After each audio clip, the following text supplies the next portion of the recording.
Area 51 में गए आप भाई, बहुत पॉपुलर है ये यंगस्टर्स के उसमें कि भाई वहाँ एलियंस हैं, वहाँ क्या है, यूएस क्या छुपा रहा है, आपका एक्सपीरियंस क्या था थोड़ा वो जानते हैं। यार एरिया 51 के बारे में तो बचपन से पढ़ते आ रहे हैं, ठीक है, तो हमेशा से एक बार तो मन था ही कि यार ये एक जगह एक बार देखनी तो है। पर मजा ज्यादा क्या है पता है, क्योंकि मैं ना वहां पर अकेला ही चला गया। अच्छा। अब एक चीज है जो मेरे यूट्यूब पे कभी आई नहीं, यूट्यूब पे जो मैंने वीडियो डाली वो थी एरिया 51 मैंने की, बट यूट्यूब पे मैंने कभी ये नहीं डाला कि वो मेरा सेकंड अटेम्प्ट था।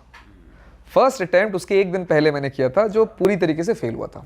मेरी इतनी हालत खराब हो गई उस रोड पे जाकर के, क्योंकि आफ्टर अ पॉइंट उस जगह पे सिर्फ सुनसान है और कोई नहीं होता, ना वो रोड मैप पे एग्जिस्ट करता है। और सबसे स्पूकी बात ये थी कि एक हाईवे है, हाईवे 93 या कुछ तो भी ऐसा था, मेन हाईवे, वहां से एक लेफ्ट टर्न जाता है, एक रास्ता जाता है जो कच्चा रास्ता है, ऑफ रोड है। उस पर लिखा है कि ये एरिया, तो आपने पता कैसे लगाया? कैसे पता लगाया? रिसर्च, लोकल्स, काफ़ी सारे जगह कुछ ट्रैवलर्स हैं जो पहले जा चुके हैं, अंग्रेज ट्रैवलर्स, उनके वीडियोस देख करके आइडिया लगाना कि ये वाला पहाड़ी दिख रहा है, ये वाली पहाड़ी से इसने मोड़ा था, तो मेरे को जहाँ पे ये पहाड़ी दिखेगी वहीं से मैं भी मुड़ूंगा। एक लोकल ने मुझे बताया था कि एक कच्चा रास्ता दिखेगा जो ऐसे ऊपर आसमान में जाता हुआ दिखाई देगा, धीरे धीरे ऐसे से ऊपर जाता रहता है और ऐसा लगता है कि बिल्कुल आसमान में जा रहा है। वो ऐसा एक ही रास्ता है वहाँ पे, ठीक है, और ऐसा लगता है, ऐसा लगता है। वो वीडियो में आप जब देखोगे ना, गाड़ी इसके नीचे मैंने कैमरा लगा करके इसलिए नीचे से शॉट लिया था भाई, वो ऐसा लग रहा था ना कि वो आसमान में जा रहा है रास्ता। वो मैं गाड़ी तेज चलाऊंगा तो सीधा आसमान में घुस जाऊंगा, ऐसे ही लग रहा था वो। बट वो रास्ता गूगल मैप पे कच्चे रास्ते में भी नहीं दिखता, आप सैटेलाइट पे भी जाओगे तब भी नहीं दिखेगा, अपडेटेड नहीं है, पूरा बैरन लैंड दिखेगा, और बैरन है वो, ठीक है। और दूसरा, जब आप एरिया 51 डाल करके किसी पॉइंट से वो डायरेक्शंस देखोगे ना, तो दिखाएगा there is no driving direction. अच्छा। तो उस हाईवे के बाद कुछ है ही नहीं और आपको कुछ नहीं दिखता है, लेकिन एरिया 51 का जो बैरिकेड वगैरह है वो आपको दिखता है मैप पे, कि दूर में कुछ तो भी सैटेलाइट पे कुछ तो भी है यहाँ पर। अच्छे से क्लियर नहीं दिख रहा, लेकिन एक एयरपोर्ट जैसा स्ट्रिप बना हुआ है, और यहाँ से यहाँ तक का कोई रास्ता नहीं है, लेकिन इस डायरेक्शन में पतला पतला चले जाओगे तो शायद मिल जाएगा।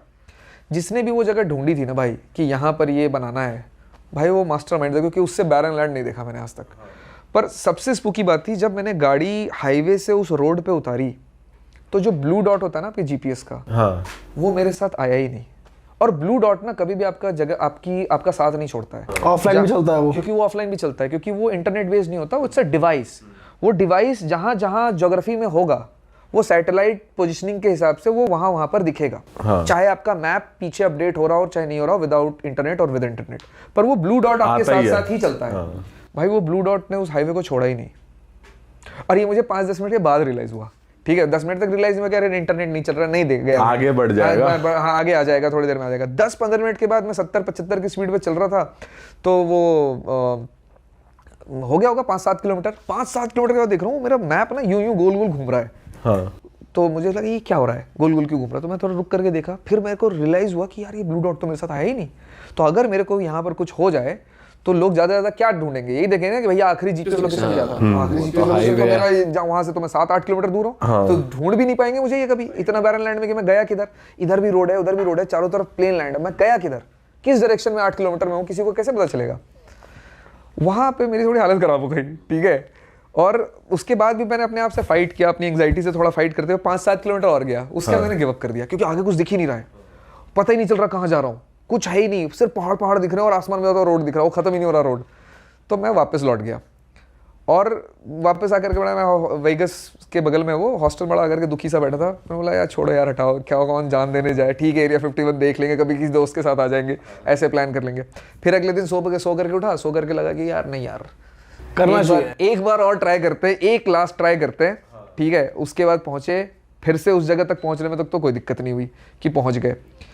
उसके आगे फिर से हालत खराब हो रही थी क्योंकि जीपीएस नहीं था, और उस जगह के बारे में मैंने सुना है कि वहाँ पर अगर पुलिस या ऐसे कोई पेट्रोल की गाड़ी होती है तो वो आपको ट्रेसपासिंग के लिए बहुत सीरियस एक्यूजेशंस लगा करके आपको अंदर भी कर सकती है। तो ये भी डर था मेरे अंदर कि मैं इलीगल काम तो नहीं कर रहा कुछ, क्योंकि कहीं ना वैसा क्लियर नहीं है, ग्रे ब्लैक एंड व्हाइट, बड़ा ग्रे है वो। हाँ। कि क्या कहाँ कौन सी जगह ट्रेसपासिंग है कौन सी नहीं है, कुछ क्लियर नहीं लगे हुए, मतलब मुझे तो एटलीस्ट नहीं दिखे। जो भी मैंने रिसर्च किया था वहाँ पे लिखा था कि होंगे, बट मैं बड़ा ध्यान देते हुए जा रहा था कि कहीं पर ट्रेसपासिंग ना कर जाऊं मैं, क्योंकि मैं अकेला हूं, I have to be careful about everything.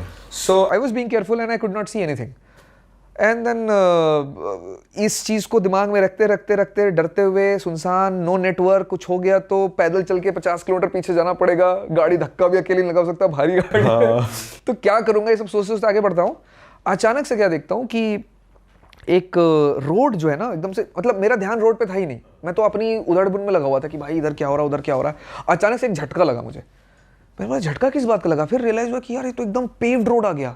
मैंने बोला in the middle of nowhere 25 kilometre से मैं एक ऑफ रोडिंग पे चल रहा हूँ, जो रोड एग्जिस्ट ही नहीं करता है मैप पे, उस पे ये पेव्ड रोड का क्या मतलब बनता है? कोई मतलब ही नहीं बनता, कोई सेंस ही नहीं है। प्रॉपर बनी हुई थी, प्रॉपर रोड, एकदम प्रॉपर रोड। मैंने बोला कि भाई अब मुझे लगा उस वक्त पे कि मैं करेक्ट रास्ते पे जा रहा हूँ, क्योंकि कुछ दिखेगा, कुछ तुक नहीं बनता ना, क्यों बनाएंगे रोड आउट ऑफ नोवेयर? तो उसके पहले जो ऑफ रोड है ना, वो डिस्गाइज है। I can say this, like मेरा ये अपना थ्योरी है, ऐसे हो सकता है, इसके बारे में कुछ लिखा नहीं है कहीं पर मुझे ऐसा लगता है कि वो जो अनपेव्ड रोड है, वो जो ऑफ रोड है, वो डिस्गाइज है कि भाई इधर मत जाओ, कुछ नहीं है। बट 20 किलोमीटर 25 किलोमीटर के बाद वहाँ है भाई। और जब हुआ उसके बाद पेव रोड आने के मेरे को लगता है 10 मिनट और ड्राइव किया होगा मैंने, 7 या 8 किलोमीटर, एरिया 51 दिख गया मुझे, जिसके फोटोज मैंने सिर्फ इंटरनेट पे देखे थे बचपन से। हाँ। और मैंने बोला कि भाई यहाँ पहुँच गया हूँ मैं फाइनली। अब ऑफ कोर्स गेट के तो उस तरफ क्रॉस नहीं कर सकता था, but that place really exist. Security वगैरह थी वहाँ पे? वहाँ पे लिखा हुआ था सिर्फ बैरिकेड से लिखा हुआ था कि it's a active US air force station. Oh, और बाकी एनर्जी कैसी थी भाई? कुछ फील हुआ आपको कुछ अलग? देखो मैं तो शायद फील कर पा रहा था क्योंकि मैं एरिया 51 को लेकर बहुत इमोशनली कनेक्टेड हूँ। मैं तब से उस जगह के बारे में जानता हूँ। जब मैं उसके बारे में बात करता था तो क्लास में हंस देते थे लोग मेरे ऊपर, क्या भाई क्या बेतुकी बातें करता रहता है, ऐसी कोई जगह नहीं है, तू पता नहीं मनगढ़ंत खाना कभी एरिया 51 बोलता है, कभी मरीना ट्रेंच बोलता है, कभी कुछ बोलता है, यहाँ शिप गायब हो जाते हैं। भाई मजा आता था मुझे पढ़ करके साहब। अब जिनको नहीं आता था वो ये हंसते थे मेरे ऊपर। तो मैं तो वहाँ जा करके बस यही देख रहा था कि भाई 15 साल वाला वो अमित कितना प्राउड होगा, मैं अकेला पहुँच गया हूँ भाई यहाँ पर। तो मेरा तो अलग कनेक्ट था वहाँ पे। लेकिन मतलब कुछ तो है यार वहाँ पे, मतलब जो आसपास बादल भी दिख रहे थे ना मुझे होराइजन पे, अलग था। क्या अलग था मैं एक्सप्लेन नहीं कर पाऊंगा, ठीक है, क्योंकि अगर मैं एक्सप्लेन करने जाऊंगा तो मैं कुछ गलत बोल दूंगा, तो इसलिए मैं उसको एक्सप्लेन करना ही नहीं चाहता। तो बिल्डिंग का स्ट्रक्चर्स कैसा था उधर? यार मुझे ऐसा लगता है कि जो मेन बैरिकेड है ना उससे भी 7-8 किलोमीटर पीछे है। अच्छा। एक बहुत अच्छे पॉडकास्टर है जो रोगन, I am sure you guys know him. उसके वहां पर उस जगह से काम करने वाला एक बंदे ने पहले एक पॉडकास्ट किया है बहुत पहले, तो मैंने वो पॉडकास्ट देखा है। वो एक्स बंदा है जो उसने एक्स एरिया 51 में काम किया है। तो वो जिस मैप के बारे में बात करता है, कभी मैं अगर आपके साथ बैठूंगा ऑफ कैमरा तो गूगल पे आपको मैप दिखाऊंगा, वहां पर छोटे छोटे बहुत सारे गड्ढे बने हुए हैं जहां पर किसी तरीके के उन्होंने मिसाइल्स प्रैक्टिस करी हैं या क्या प्रैक्टिस करी हैं, बट वो गड्ढे हैं। But as per that guy those are practice by UFOs. 7 UFOs हैं उसके हिसाब से वहां। अच्छा, ठीक है, ये मेरे वर्ड्स नहीं है, ये उस बंदे के वर्ड्स हैं जो रोगन के पॉडकास्ट में ये बात कह रहा है। 7 वहां पर स्पेसक्राफ्ट्स हैं, डेड एलियंस हैं, और उनके ऊपर रिवर्स इंजीनियरिंग करके जो भी टेक्निकल फील्ड में या मिलिट्री फील्ड में या आर्म फोर्सेस में जो भी टेक्निकली हम एडवांस हो रहे हैं या अमेरिका हो रहा है at least, that is all reverse engineering being done on those aircraft और that science. That is his statement. ठीक है, now that place if you see on Google map, जहां पर मैं खड़ा था उससे बस 15-20 किलोमीटर ही और है उस बैरिकेड के। अच्छा, ओके, ठीक है। अब वहां तक तो मैं पहुंच नहीं सकता था ऑफ कोर्स, क्योंकि बैरिकेड तोड़ना पड़ जाता भाई इसके लिए। ठीक है, लेकिन ऐसा नहीं था बाय चांस कोई खुला हो बैरिकेड? वहां पे 2-3 गेट थे as far as I remember. ठीक है, तो 2 बंद थे, एक जो रेलवे का फाटक जैसा होता है ना वो एक खुला हुआ था। ठीक है, 10-15 मिनट था मैं वहां पर, और फोटोग्राफी नॉट अलाउड लिखा था, वीडियोग्राफी नॉट अलाउड नहीं लिखा था। ठीक है, तो मैंने वहां पे सिर्फ वीडियोस बनाए, एक भी फोटो नहीं लिए। तो मैंने टेक्निकली कोई इलीगल काम नहीं किया भाई। ठीक है, तो मैंने वहां पर ये ट्राइपॉड लेकर के और 3-4 बार भाई ट्राइपॉड भी खोल लिया, बड़ी बात है। आपने आज भी फोन से ही कर ले, मतलब उससे कर ले, हैंडी कर ले। एक्चुअली ना मेरे को 10 मिनट लगा गाड़ी से बाहर उतरने में, जो कि कैमरे पर नहीं आया ऑफ कोर्स। ठीक है, जब मैं वहां पहुंचा ना तो 10 मिनट तक मैं यूं ही खड़ा था कि मैं गाड़ी से उतरूं कि नहीं उतरूं। मतलब मैं यही सोचने लगा था कि गाड़ी से तुरंत ही कोई ना आ जाए। हाँ, मैं उतरूं कि नहीं उतरूं। कहीं उतरते ही गोली पड़ जाए, स्नाइपर बैठा हो। यार मतलब बिल्कुल हो सकता था ऐसा, क्योंकि यूएस में ये बड़ी कॉमन बात है, लोग प्राइवेट प्रॉपर्टी पे भी घुसने पे गोली मार सकते हैं वहां पर, तो इतनी कॉमन बात है। तो ये तो फिर भी आर्म फोर्स मतलब एयरफोर्स स्टेशन एक्टिव लिखा हुआ उसके ऊपर। पहले मैं एक्चुअली 200-300 मीटर पहले रुक गया था, ठीक है। अगर मैं घबरा तो मैं 1 किलोमीटर पहले से गया था। 1 किलोमीटर पहले जैसे मुझे पहली बार दिखा ना कि हाँ ये आउट ऑफ नोवेयर मेरे को एक इंफ्रास्ट्रक्चर दिख गया है, तो मेरी एंग्जाइटी आ गई थी मुझे कि भाई एरिया 51 दिख गया, ये तो लग रहा है वैसा ही। और जैसे जैसे नजदीक गया वैसे पीक पे जा रहा मेरा एंग्जाइटी एकदम। 200 मीटर पहले जाकर के रुक गया मैं। फिर 200 से 100 मीटर ना मैं पहुंचूंगा ऐसे 10 मिनट में, थोड़ा थोड़ा धीरे धीरे गाड़ी चला करके, और फिर 100 मीटर दूर जाकर के मैं ऐसे बैठा हुआ हूँ। 10 मिनट लगा मुझे अपने आप को काम डाउन करने में, क्योंकि आप किसी और के साथ रहोगे ना तो आप निकल जाओगे बाहर, चल देखते हैं ना, आजा देखते हैं, आजा देखते हैं, क्योंकि आप एकदम कैजुअल हो जाते हो। मैं अकेला हूँ, everything is based on me. कुछ भी हो गया ना भाई, मेरे घर वालों को पता तक नहीं चलेगा कि साला मैं था कहाँ पर। ठीक सही में है, ट्रेस ही नहीं हो पाओगे। हाँ वो तो जीपीएस तो 50 किलोमीटर पहले छूट गए, तो सही में है ही नहीं, किसी को पता ही नहीं कि मैं यहाँ पे हूँ। और स्टोरीज भी ऐसी मैंने वहाँ के बारे में पढ़ रखी है कि एक फैमिली थी यूरोप की किसी कंट्री की, वो वहाँ खो गई उस इलाके में, और पानी वानी वहाँ है नहीं, गर्मी बहुत बेइंतहा पड़ती है। वो खो गए भाई, पानी वानी खत्म हो गया, पूरी फैमिली, अब बाद में पुलिस ने ढूंढा तो मिली उनको 1 हफ्ते बाद, they were dead because of the lack of water and food and they could not find the direction back to town or whatever। वो वापस ही नहीं पहुंच पाए, खो गए, क्योंकि पूरा रेगिस्तान है। तो आप खो गए तो आप खो गए, ठीक है। अब मैं वहाँ पहुंचा, 10 मिनट वहाँ पर अपने आप को काम डाउन किया, फिर धीरे धीरे बाहर निकला, फिर थोड़ा सा नॉर्मल हुआ, तो जैसे भाई ने बताया, तो फिर मैं ट्राइपॉड वाइपॉड सब निकाल लिया मैंने। 15-20 मिनट मैंने ये किया होगा, 15-20 मिनट के बाद वो जो फाटक है जो खुला हुआ था, वो फाटक पे लाल पीली नीली ऐसे कुछ बत्तियां जल रही थी, वो जलने लग गई एकदम ऐसे बुक, और वो नीचे गया, बंद हो गया। और हाँ, वो रिकॉर्ड भी हुआ मेरे कैमरे पे, मेरा कैमरा ऑन ही था तब। और जो मेरी फटी उसके बाद मैंने बोला कि ये इनडायरेक्टली मुझे बोल रहे हैं अब तू निकल जाए यहाँ से, अब तेरा जाने का वक्त आ चुका है, 15 मिनट ही तेरे को मिले। एग्जैक्टली, अब भाई निकलो यहाँ से। पर भाई मैं वहाँ से निकल के 1 घंटे दूर गया था, 1 घंटा मतलब जहाँ पर जीपीएस वापस मिला मेरे को, जीपीएस जहाँ मिला वहीं पे गाड़ी लगाई और वहीं सो गया मैं गाड़ी के ऊपर। मैं बोला आज तो रात में यहीं सोऊंगा मैं, क्या पता कुछ दिख जाए। हाँ। दिखा तो नहीं कुछ, ठीक है, थक भी गया था तो सो गया आराम से। गाड़ी में ही सो गए? हाँ, गाड़ी के ऊपर वो टेंट वेंट लगा रखा है मैंने, तो उसमें ही सो गया मैं उसी पर। मैं तो सोच रहा था कि गेट के बाहर ही करूंगा, पर वो सिक्योरिटी हो गई, और फिर खुद भी वो 15 मिनट तक वहाँ था। 15 मिनट तक मुझे लगता है मेरा हार्ट बीट 120 के नीचे गया ही नहीं होगा। मैंने बोला यार तो सो ही नहीं पाऊंगा, तो चला गया वहाँ से। But it's experience for me as a kid, and नहीं पता यार, ये मैं आप लोगों के ऊपर, देखने वालों के ऊपर, पढ़ने वाले, सुनने वालों के ऊपर छोड़ता हूँ कि उसके पीछे क्या है। मेरा पर्सनल क्या मानना है, वो मुझे लगता है कि एलियंस हैं, ठीक है। पॉसिबल ही नहीं है यार कि नहीं होंगे एलियंस, ठीक है, और पॉसिबल ही नहीं है कि हम तक पहुंचे नहीं आज तक, तो ये मेरा पर्सनली मानना है।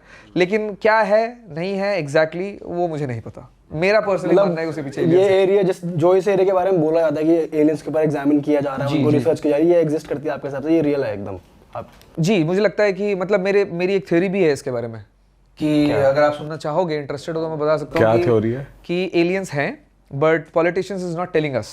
मेरी अपनी पर्सनल थ्योरी इस पे ये है कि क्या होता है कि आप लोग कहाँ से हो? हरियाणा से? नोएडा से, हरियाणा से, ऐसी जगहों से, ठीक है, मतलब बेसिकली दिल्ली एनसीआर से हैं, ठीक है। लेकिन दिल्ली एनसीआर वालों से, दिल्ली से हैं, लेकिन कलकत्ता के साथ हम लड़ाई करते हैं आईपीएल में, ठीक है, लेकिन पाकिस्तान के साथ हम एज ए इंडिया हो जाते हैं, हाँ। ठीक है। यूरोप के साथ हम एज ए एशिया हो जाते हैं, फिर हम वो सार्क बन जाते हैं, ठीक है। तो क्या होता है ना कि हम अलग अलग बटे हुए हैं, कॉन्टिनेंट के हिसाब से बट गए हैं, फिर उसके बाद इंडियन मतलब कंट्री के हिसाब से बट गए हैं, उसके अंदर स्टेट के हिसाब से बट गए हैं, स्टेट के अंदर भैया हम सिटीज़ के हिसाब से बट गए हैं। दिल्ली में आ जाओ तो नॉर्थ दिल्ली वाला साउथ दिल्ली से बटा हुआ है, साउथ दिल्ली वाले में फिर मालवीय नगर और पंचशील के बीच में प्रॉब्लम्स हैं, फिर पड़ोसी बटा हुआ है। लेकिन जैसे जैसे चीज़ें बड़ी होती जाती है ना, हम यूनाइट होते जाते हैं। दूसरे मोहल्ले से लड़ाई होगी तो पूरा मोहल्ला साथ हो जाएगा, सारे पड़ोसी साथ हो जाएंगे। डिस्ट्रिक्ट से लड़ाई होगा तो सारे डिस्ट्रिक्ट साथ हो जाता है, फिर स्टेट साथ हो जाता है, इंडिया साथ हो जाता है। ऐसे ही मुझे लगता है कि जिस दिन हमको पता चल गया ना कि एलियंस हैं, उस दिन पूरा ह्यूमन काइंड ना एक साथ हो जाएगा। वो जापानीज और अमेरिकन और इंडियन और पाकिस्तानी रहेगा नहीं, it will be like one race, कि हम ह्यूमंस हैं and there is another race जो कि एलियंस है, एंड वी आर वन। और the moment we do this and we realise that we are one, politicians will lose their power, क्योंकि politicians का power ही डिवीजन से आता है। जब तक वो डिवीजन नहीं होगा, वो पावर ही नहीं है उनके पास। करेक्ट। सो जो दुनिया चला रहा है भैया, उसके लिए तो यूनिटी बहुत बड़ा, उसके पावर के लिए वो कभी दिखाएगा ही नहीं भाई। तो इसीलिए मुझे लगता है, ये मेरी थ्योरी है, कि वो हमको इसलिए नहीं पता चलने देते because they are afraid that they will lose their power if we know about it and we get in it. भाई ऐसे ही LSD जैसे ड्रग्स है और ये सब, इनके लिए भी कहा जाता है कि भाई ये कुछ सेंसेस ऐसे एक्टिवेट कर देते कि भाई लोगों को लगता है भाई सब एक है, यूनिटी में रहो, लफड़े मत करो। तो वो भी एक तरीके से बैन भी इसीलिए कराई गई कि भाई लोगों को ये रियलाइज ना हो सकता है, मतलब मेरा पर्सनल एक्सपीरियंस तो नहीं है इस पे कुछ, लेकिन अगर ऐसा कुछ है तो आई एम श्योर कि दुनिया चलाने वाले के पास पावर है भाई, हाँ। जो चला रहा है उसको पता है कि अपने पावर को कैसे रखना है। सही बात keep entertaining people, keep you know feed Distracted ठीक है, रखो उनको बढ़िया खाना खिलाओ और उनको बढ़िया स्पोर्ट्स के मैचेस दिखाओ, कभी रिवोल्ट नहीं करेंगे। हाँ सही इसलिए स्पोर्ट्स इतना पॉपुलर है, वो ग्लैडिएटर के टाइम से है, ठीक है। इटली के जो हमने कोलोसियम देखा है वो भी वही था, रोमन आर्किटेक्चर में भी यही लिखा है कि खाना खिलाओ और ग्लैडिएटर के फाइट दिखाओ, वो कभी रिवोल्ट नहीं करेंगे भाई। तो ऐसे ही चलता आ रहा है और आज तक ऐसे ही चल रहा है। सही बात है भाई। अलास्का के बारे में ये भी कहा जाता है, आपने बताया कि फेमस है थोड़ा कि वहाँ पे फ्लाइट बहुत मिसिंग पाई गई है, मतलब काफ़ी हिस्ट्री रही है कि फ़्लाइट्स वहाँ पे गायब हो जाती हैं अक्सर। तो आपने इस बारे में रिसर्च भी करी, आपने क्या सुना है इस बारे में? वहाँ पे ना बहुत, देखो अलास्का में एक तो सब चीज़ें बहुत दूर हैं एक दूसरे से, तो अगर आपको कहीं से कहीं जाना है या तो आप फ्लाइट से जाओगे या फिर आप ओशन से जाओगे। तो जैसे मेन लैंड से जो कनेक्टेड है, वाशिंगटन सबसे पास शहर पड़ता है, फिर आप ना शिप लेके जाते हो अलास्का के ऊपर, या फिर आप फ्लाइट लेके जाओगे। तो फ्लाइट्स बहुत ज़्यादा होती हैं, बट देन अलास्का जो विंटर्स में है और अलास्का जो समर में है वो बहुत ही डिफरेंट चीज़ें हैं। जहाँ जिस टाउन में हम रहते थे उसको कहते थे the gateway of the north winds, क्योंकि विंड इतनी तेज चलती थी कि आपकी गाड़ी हिल जाएगी। गाड़ी तो हिलेगी, बाइक खड़ी है बाइक गिर जाएगी, मतलब इतनी तेज विंड्स हैं, पेड़ गिर जाते थे। तो विंड का बहुत ज़्यादा प्रकोप है, ठीक है। तो अब अगर आप गूगल पे चेक करोगे कि कितनी फ्लाइट मिसिंग हुई हैं, तो उनके दो मेन शहर हैं, जूनो और एंकरेज। एंकरेज क्या है, एकदम सेंटर में है, और जूनो आता है उनके कोस्ट में। तो ये दोनों उनकी ना सर्विंग कैपिटल्स रहती हैं कि समर में ये रख दिया और विंटर्स में ये रख दिया। तो इनके बीच में काफ़ी ज़्यादा ट्रांसपोर्टेशन भी चलता है, ये बात। और वहाँ पे जो प्लेन्स होते हैं, अगर आप इनलैंड कर रहे हो तो मोस्टली जो प्लेन्स होते हैं वो होते हैं उनके सी प्लेन्स, और छोटे प्लेन्स होते हैं, 4 से 5 लोग उसमें ट्रैवल करते हैं डिपेंडिंग ऑन योर वेट। अगर आपके पास लगेज है तो आप ज़्यादा लगेज भी नहीं ले आ सकते। तो काफ़ी ज़्यादा स्ट्रिक्ट प्रोटोकॉल्स हैं इनके। ये प्रोटोकॉल्स आए इसलिए हैं क्योंकि इतनी सारी फ्लाइट्स मिसिंग हुई हैं। फ्लाइट्स जब एंकरेज से जूनो फ्लाई किया या जूनो से इधर आए, विंटर्स में एटमॉस्फेरिक प्रेशर ऐसा बन जाता है नॉर्दर्न साइड्स में कि इट्स रिकमेंडेड ही नहीं है कि आप ना ट्रैवल करो।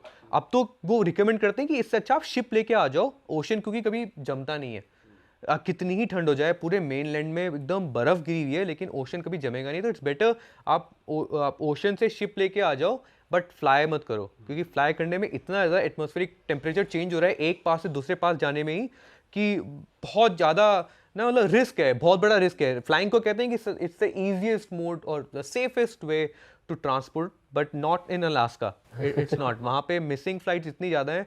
इस बात ने हवा पकड़ी थी यार, जब वो कांग्रेसमैन कुछ मिसिंग हो गए थे वहाँ पे। तो कांग्रेसमैन मतलब जैसे हमारे यहाँ एमपीज होते हैं, वहाँ पे उनके कांग्रेसमैन होते हैं, और वो फ्लाइट लेके जूनो आ रहे थे एंड देन फ्लाइट ही मिसिंग हो गई, बिल्कुल मिली ही नहीं। फिर एक पायलट्स हैं, उनकी बेटी मुझे बता रही थी कि यार 40 ईयर्स का एक्सपीरियंस है मेरे डैड का। तो वो बोलते हैं कि यार हमेशा इतनी सारी चीज़ें अननोन दिख जाती थी, उनको फोटो भी ले रखी हैं कि जो यूएफओज, बेसिकली यूएफओज अभी पता नहीं है कि है क्या, अभी नहीं पता, मे बी दिल फिगर इट आउट। फिर यही सब बातें करते करते आई फाउंड आउट वहाँ पे एक चीज़ है, उसको ब्लैक पिरामिड चीज़ कहते हैं उसको, या फिर it's some kind of pyramid जो ज़मीन के नीचे है, और उसमें उस अराउंड इलेक्ट्रोमैग्नेटिक फोर्सेस काफ़ी ज़्यादा हैं। तो वो नो फ्लाइंग जोन कर दिया इन लोगों ने, उसके अराउंड बैरिकेड्स है, अलाउड नहीं है वहाँ जाना, जब तक अगर आप मिलिट्री पर्सनल नहीं हो तो आप वहाँ नहीं जा सकते। ऊपर से इतना बड़ा विल्डरनेस है कि मतलब अगर कुछ गिर भी जाता है ना, इंडिया का हाफ है सिर्फ अलास्का। तो इतना बड़ा लैंड, और लोग होंगे दिल्ली के भी आधा, दिल्ली से आधे लोग। अगर आप पूरे जस्ट इमेजिन दिल्ली के आधे लोग आप पूरे इंडिया में स्कैटर कर दो, कितना ज़्यादा एरिया ऐसा होगा जहां अब तक कोई पहुंचा ही नहीं है, कितना ज़्यादा एरिया होगा। तो इतना बड़ा है, और साथ में आपने स्नो भी ऐड कर दी।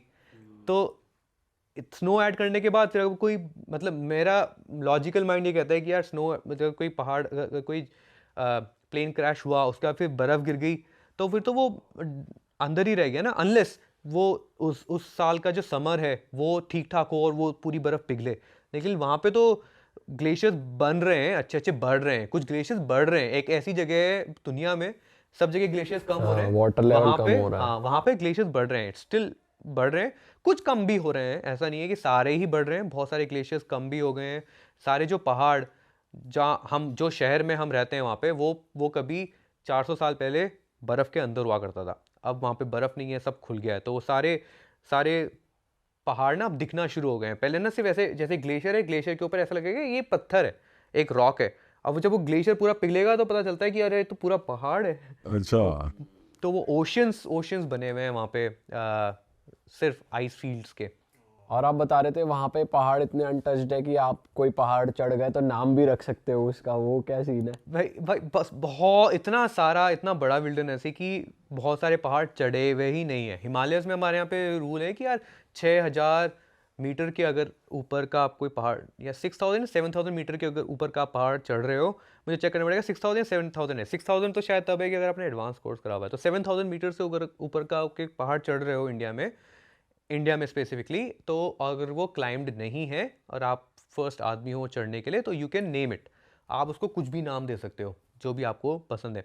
अलास्का में पहाड़ ही इतने सारे हैं कि आप ना मतलब बहुत ज़्यादा, मतलब उनका पूरा लैंड मास ही पहाड़ पहाड़ पहाड़ ही है, इतना रगेड है, ऊपर नीचे ऊपर नीचे ऊपर नीचे।